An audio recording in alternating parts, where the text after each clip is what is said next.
Hello, people. So, with the passing of the actor Ray Liotta recently, he passed away in his sleep in the Dominican Republic at the age of 67, I understand. I decided to watch Goodfellas again. I've seen it once before, so I thought it would be timely if I watched it again. It's a classic mobster film.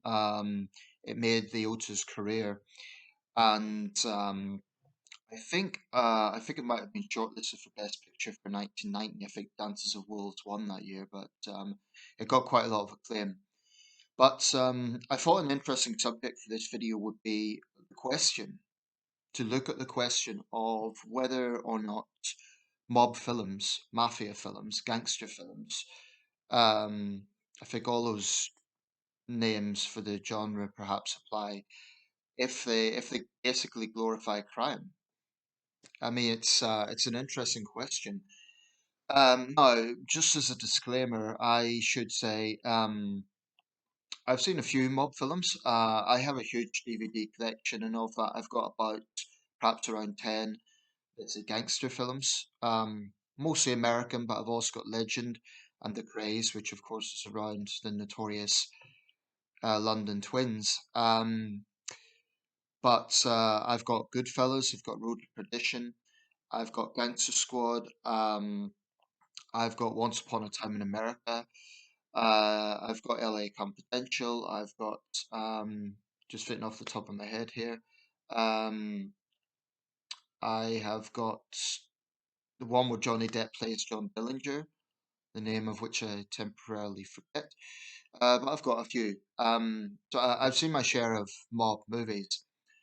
Um, and I think the subject of the aesthetics of violence it's an interesting one. Now, I think we could talk about the analysis of character. I think we could talk about, why these people are in the life they're in and all the rest of it. But ultimately, I really do think that mob movies, if we're being totally honest, they are escapism.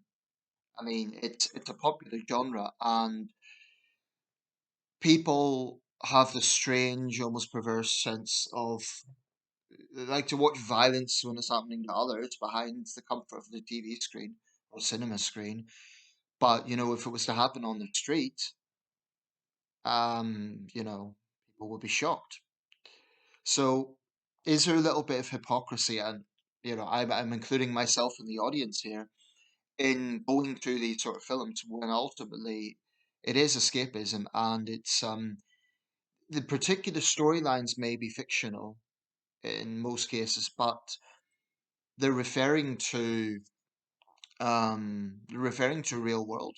You know, as to the power of the five families in New York City. After I think he was the boss of the Gambino crime family, was gunned down in Staten Island in 2019, Frank Cali. Apparently that was the first major mob hit, i.e. of a Don, in the United States since 1985. So one could be forgiven for thinking that Mafia had sort of went under the radar, but apparently not. I think it's more that they have just switched to more or less visceral operations, but I think they very much exist. And I think in Italy it's still very much a problem. Of course, in Italy it's no joke. I came across an article, it's from 2016, but I'll just read out a little bit of it and I'll try and put a link on this video. Um, the Mafia isn't like The Sopranos, it's like ISIS, Crusading photographer says. It's from CNN. The report is by Barbie Latza for CNN, and the report's from May the 6th, 2016, so just over 6 years ago. Um, but basically, the report is an interview with Letizia Battaglia. She's now in her 80s, but she's a well-known photojournalist in Sicily. Um, she was 81 when the report was done. I'm not sure if she's still around, but she has a huge, huge collection, 600,000 strong. It isn't just the mafia and it isn't just crime photos. She also does daily life in Sicily. She wants to capture the beautiful side of life in Sicily. But she also has a sizable collection of mafiosos in the dock. of basically homicide photographs. They're gritty, as you would expect. And as she puts it, my archives are full of blood, but I have also such immense beauty in the regular, complicated daily life in Sicily. Um, when I see ISIS soldiers, I feel like they're a little bit like mafiosi. They don't give a damn about life. The mafia doesn't give a damn about anything but their interests and money and don't care who they hurt along the way. Americans love The Sopranos. They don't believe the mafia is like they see on TV, but the mafia is dangerous like ISIS, she said. I haven't seen The Sopranos as a disclaimer. Um, and I've seen part one of The Godfather. I think part two. I'm not sure if I've seen part three because obviously that's the go-to that everyone talks about.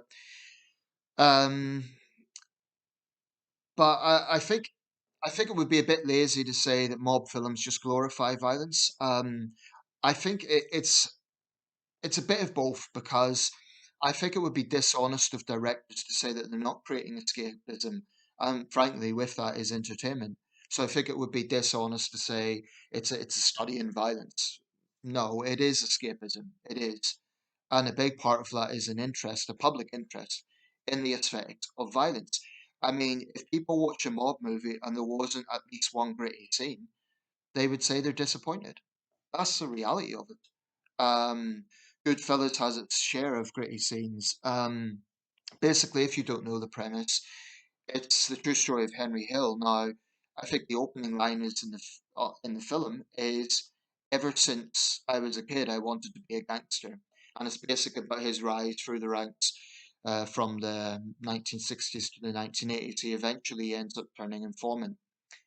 Um, the film Donnie Brasco is about an FBI man, Joseph Pistone, who was an insider for 15 years to the point where his morals were seriously compromised. It seriously damaged his home life. Um, but the information he gathered helped not to prosecutions. Donnie Brasque is an interesting film. That's another one I didn't name at the start. Interestingly, Depp doesn't consider it a mob film, although it's very much about the mob. He considers it, I think, as he put it, it's more like a drama or a romance, even, which was an interesting way of putting it. Um, he was in another film, Black Mass, which I haven't seen, but the trailer certainly makes it look quite sinister about the Winter Hill Gang in Boston. Um, but there is quite a lot of differences within the mob genre. I mean, some of them are from the perspective of mafiosos. Some of them are from the perspective of law enforcement.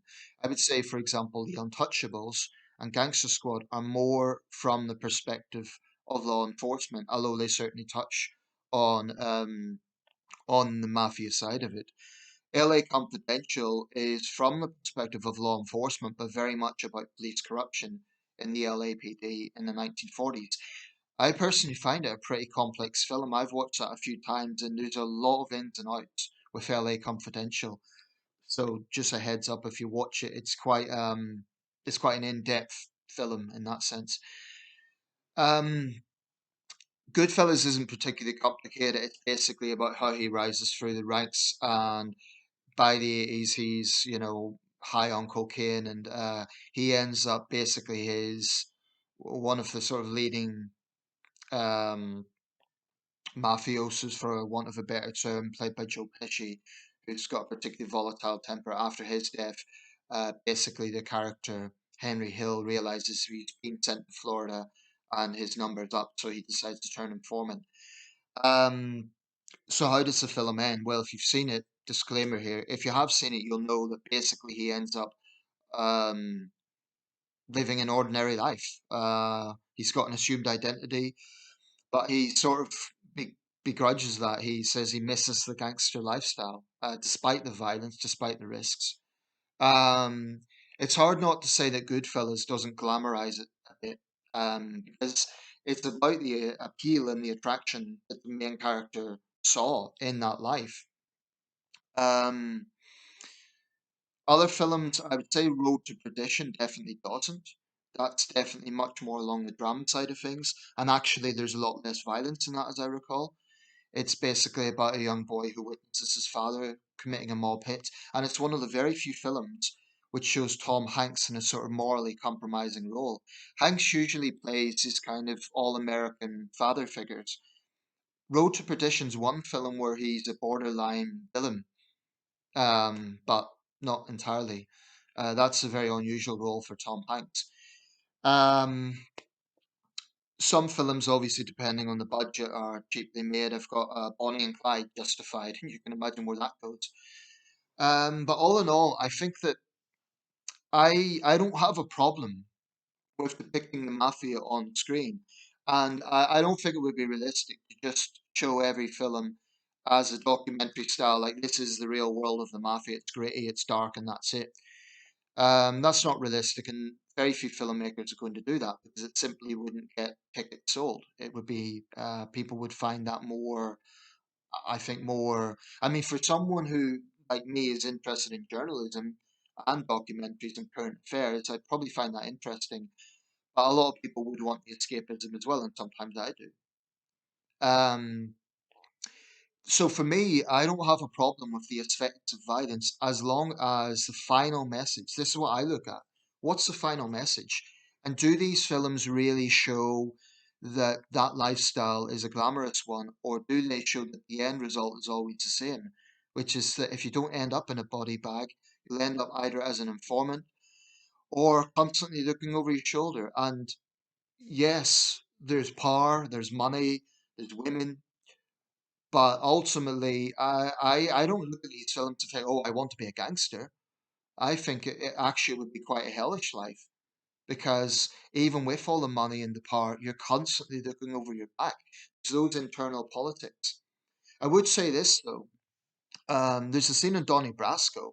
Again, disclaimer here if you haven't seen it, so stop watching now. There's a scene in Donnie Brasco which shows they go into this Japanese restaurant, and because of the custom of the restaurant, the owner asks them to remove their footwear.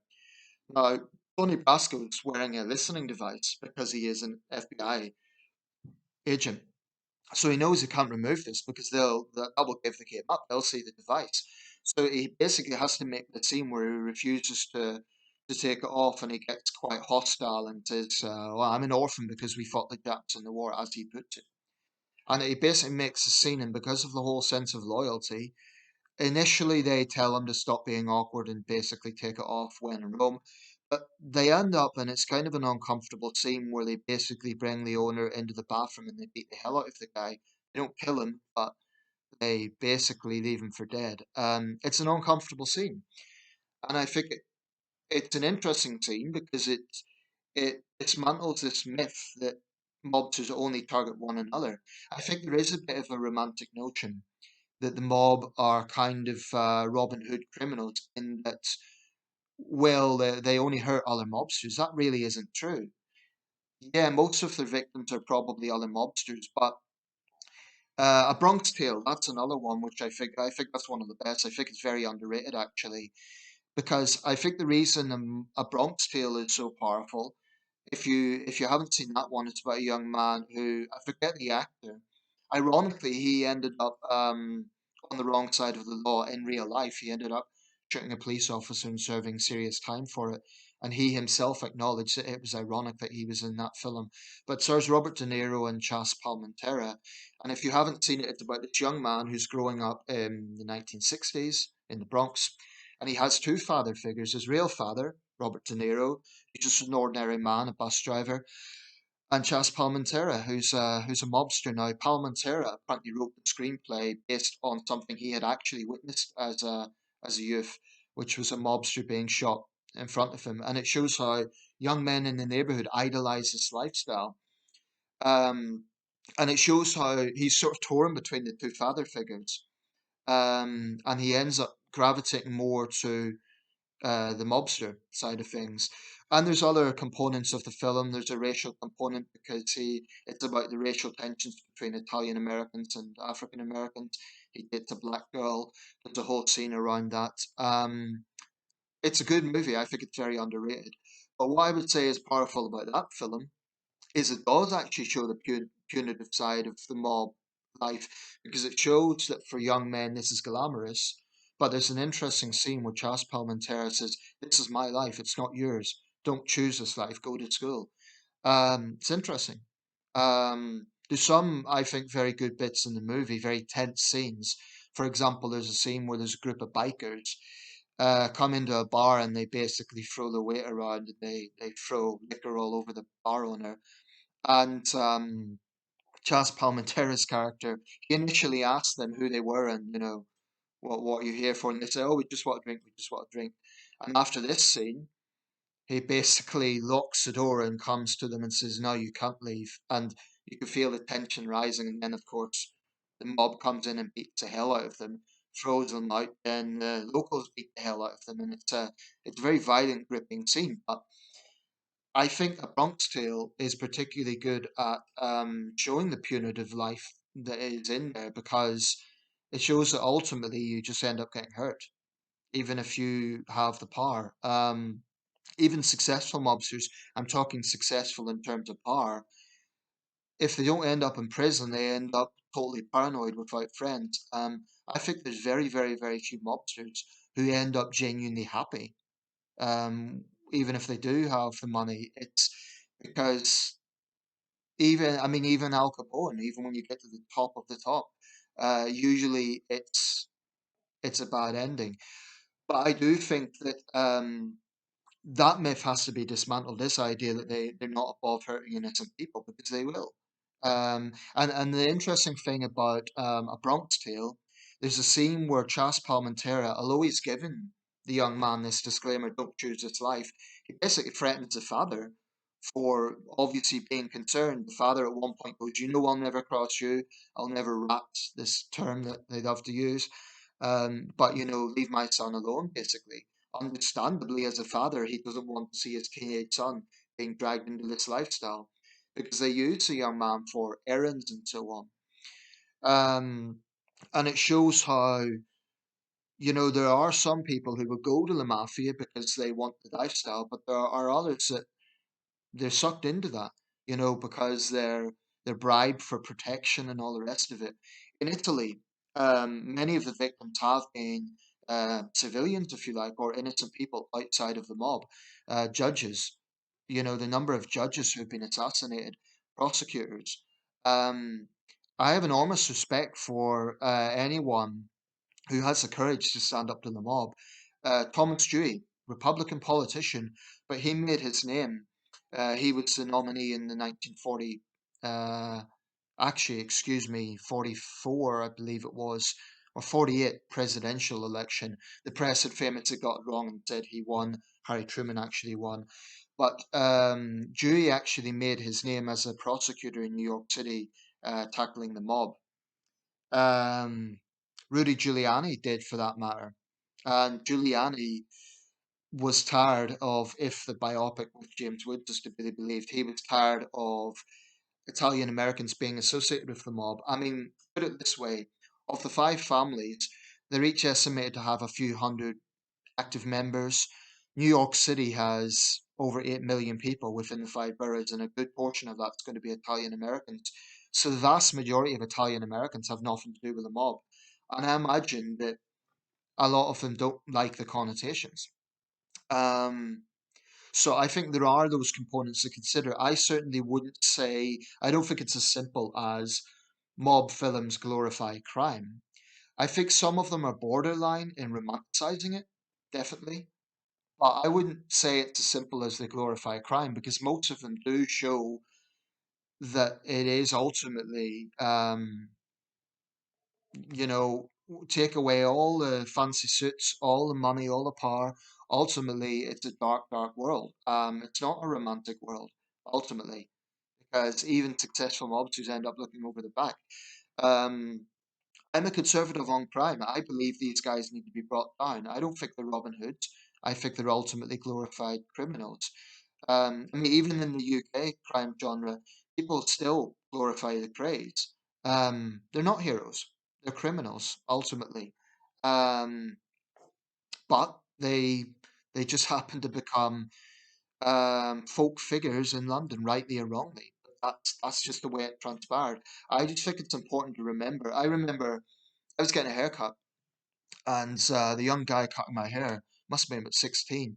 He said something about one of these mob films, and he said that it was just he came out with this line. It was really cool. I really admire that. And I'm thinking, really? Yeah. Like, do you know the truth about this kid? Do you know what this life is really like? So there may be some people who are a bit gullible and they really do think it's an appealing lifestyle, but it's ultimately we have to remember these films are not real life. No matter how accurate they might be, no matter what research has been done, ultimately it's a dark world. And I suspect it's a bit like the Wild West in the sense that the actual ratio of violence is less than people think. It's probably more the intimidation factor and the suspense factor, like more the fear of the mob is a bigger thing than actual mob hits, at least in the United States. I mean, certainly most homicides in the US nowadays probably don't come from the mafia. They probably come from gangs and domestic situations and mass shooters for that matter. But I would conclude with that. I certainly wouldn't say it's as simple as mob films glorify violence. And I would be a hypocrite. You know, I like some of those films. I think they are cinematically well made. But ultimately, people do need to remember that they are ultimately fictional. And gangsters are not Robin Hood figures. They are ultimately criminals. There's no getting away from it. And I don't believe there's such a thing as a gentleman mobster. I think even if some of them are, you know, there's personality differences within them, even the ones who are less likely to use violence, they will be, you know, bribing people or they will be blackmailing people. They will be involved in loan sharking or prostitution rings. These guys are bad. They're not Robin Hood figures. They are criminals, and that's what people need to remember. And they ruin lives. So, as long as people remember that and remember that it isn't the real lifestyle is not, you know, it's not romantic, then I think it's okay to see it for what it is. It's an aesthetic of violence. It is not the real world of violence. Let me know your thoughts.